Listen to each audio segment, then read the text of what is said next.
So, picture this, August 13th, 2018, and 34-year-old Shanann Watts has just gotten home from a business trip in the middle of the night. She's 15 weeks pregnant, exhausted, and just trying to keep her life together. Meanwhile, her husband, Chris Watts, is in bed, but he's wide awake, and not because he missed her. Oh no, this man has a whole secret life. By morning, Shanann and their two daughters, 4-year-old Bella and 3-year-old Celeste, are just gone. And Chris, he's at work, acting like nothing happened. But here's where things get weird real fast. That same morning, Shanann's best friend, Nicole Atkinson, is already panicking. She was the one who dropped Shanann off from the airport just hours earlier, and now her calls and texts are going unanswered. So she drives over to the Watts house and something feels off immediately. Shanann's car is still in the garage. Her purse and phone are inside. There's no sign of Shanann or the kids. Nicole doesn't waste time. She calls the police. And now, Chris Watts has a problem. Because within hours, cops are all over that house. They bring in K-9 units, knock on neighbors' doors, and start asking Chris questions. And this guy? He is way too calm. When officers ask about his wife and kids, he's just standing there, arms crossed, barely reacting. Then, he casually says, "I don't know where they are." "Sir?" By that evening, Chris is already doing news interviews, standing on his porch like some grieving husband, and he puts on a real show, talking about how much he misses them, saying he just wants them back. But here's the thing. While Chris is out there trying to play the concerned father, the police are watching him like a hawk. Because from the very first day, his story makes no sense. First, let's talk about Chris and Shanann's marriage. Because on the outside, everything looked perfect. They had a beautiful house in Frederick, Colorado, 2 adorable daughters, and Shanann was always posting about their happy life on Facebook. But behind the scenes, it was falling apart. They were in serious debt, over $70,000 in unpaid bills and credit cards. Shanann was the one making money with her job at a health and wellness company, while Chris barely contributed. And, oh yeah, Chris was cheating. Because while Shanann was out of town, Chris had been seeing another woman. Her name? Nicole Kessinger. And this wasn't just some random fling. He was planning a whole new life with her.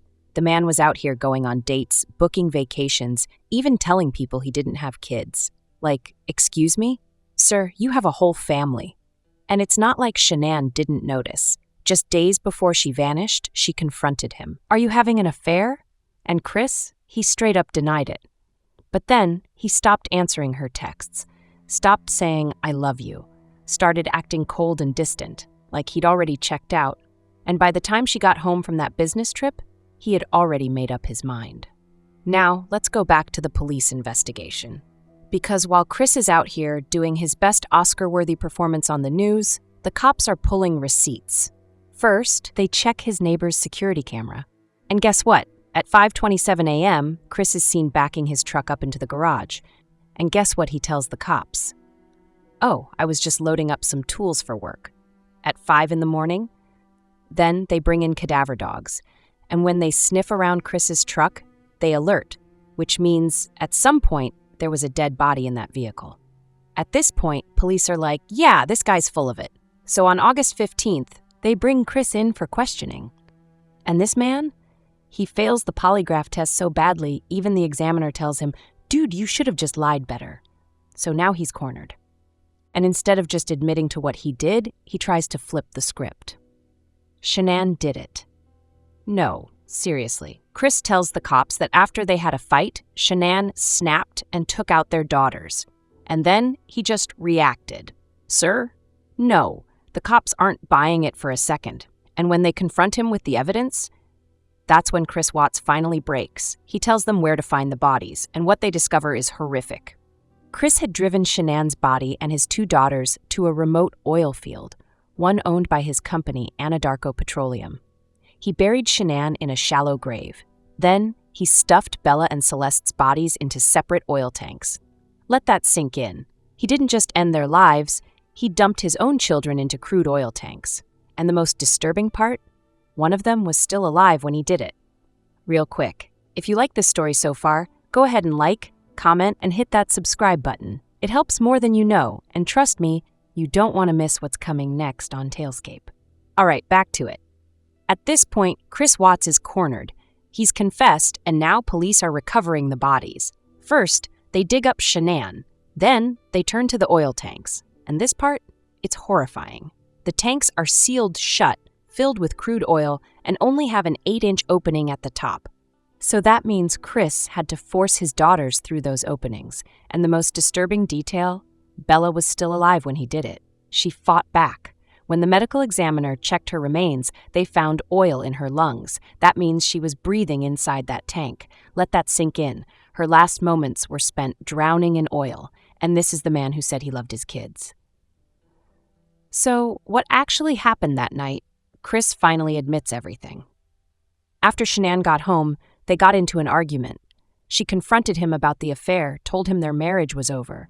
And Chris, he didn't just accept it. Instead, he strangled her while she was 15 weeks pregnant, right there in their own bed. But the worst part, their daughters were still alive. They walked in and saw it. 4-year-old Bella asked, "Is Mommy okay?" Chris told her, "Mommy's sick." Then, instead of stopping, he put Shanann's body in his truck and brought both girls with him. Imagine that. These 2 little girls sitting in the truck next to their mom's body, not knowing they were next.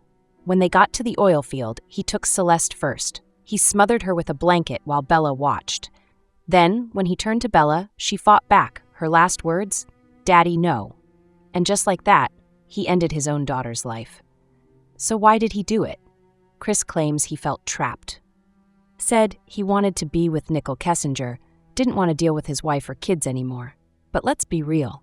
Millions of people get divorced. You don't wipe out your entire family because you want a fresh start. But here's the kicker. He almost got away with it. If Shanann's friend hadn't reported her missing that morning, Chris might have had time to cover his tracks. But instead, his entire plan fell apart within 48 hours. And now, he's never getting out. So, Chris Watts is done. He confessed, led the cops to the bodies, and now he's facing because for months he stuck to his fake story, claiming Shanann had hurt the kids and he just lost control. Then, in February 2019, the FBI sat him down one more time. And this time, he finally admitted the whole truth. Meanwhile, the rest of the world was watching. Because this case, it exploded. People obsessed over every detail. His body language in interviews, the footage of him pretending to be concerned, the way he acted so casual after doing something so horrific. And when Netflix released the documentary American Murder, The Family Next Door in 2020, the whole world was reminded just how chilling this case really was. And then there was Nicole Kessinger, Chris's mistress, the woman he wanted to start a new life with. The moment she found out what he had done, she flipped. She cooperated with police, handed over all their texts, emails, and calls. And when people found out she was involved with him at all, her life became a nightmare. She had to change her name, move away, completely erase herself from public life, because in the eyes of the public, she was just as guilty. So, where is Chris Watts today? Locked up in a maximum security prison in Wisconsin. And here's the crazy part. He still gets fan mail. Yeah, there are people out there writing to him, defending him, even proposing to him. Because apparently, some people looked at a guy who murdered his entire family and thought, wow, I'd love to date him. Make it make sense. But at the end of the day, Chris Watts lost everything. His wife, his children, his freedom, his future. And for what? To be with a woman who wanted nothing to do with him the second she found out? Now, he's stuck in a cell with nothing but his own guilt to keep him company. And the rest of the world still remembers exactly what he did. That's the story. Now I want to hear what you think. Drop a comment below, let's talk about it. And if you liked this video, make sure to hit that like button, subscribe, and turn on notifications so you never miss a story. Thanks for watching. See you in the next one.